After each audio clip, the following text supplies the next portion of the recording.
Hi friends, இந்த வீடியோவில் வீக்கெண்டில் நான் என்ன சமைச்சேன் அப்படின்றது தான் பார்க்க போகிறீங்க. இது ஒரு சண்டே எடுத்த வீடியோ. மார்னிங் பிரேக்ஃபாஸ்ட்க்கு வந்து இட்லியும் சிக்கன் குழம்பும் செஞ்சு சாப்பிட்டோம்.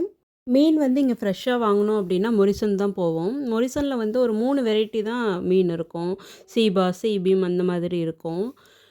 இங்கே வந்து வண்டியில் வந்து மந்த்லி வந்து இந்த மீன் வண்டி வருது. அப்போ நம்ம ஆர்டர் போட்டுட்டோம் அப்படின்னா அவங்க வந்து மீன் வந்து டெலிவரி பண்ணிடுறாங்க. மினிமம் வந்து 2 கேஜி வாங்கணும் அப்படின்னு சொல்கிறதுனால தான் நாங்கள் இங்கே 2-3 ஃப்ரெண்ட்ஸ் சேர்ந்து இந்த மீன் வாங்கி ஷேர் பண்ணிக்கிட்டோம். பல நாள் தூக்கி வச்சுருந்ததை எடுத்து தூசி தட்டி வாஷ் பண்ணி க்ளீன் பண்ணி இன்றைக்கி தான் அதுக்கு வேலை கொடுத்துருக்கேன். மிக்சியில் சட்னி அரைக்கிறதுக்கு மட்டும்தாங்க ஜார் யூஸ் பண்ணுறோம். இந்த ஜாரை எடுக்கிறதே இல்லை.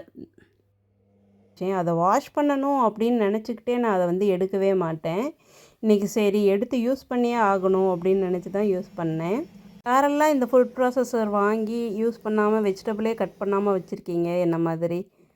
எல்லாம் வேலை செய்கிற மாதிரி ப்ராசஸர்லாம் வாங்கிடுறது. அது அதுக்கப்புறம் க்ளீன் பண்ணணும்னு நினச்சாலே அதை எடுக்காமலே இருக்கலாம் அப்படின்னு தான் தோணுது.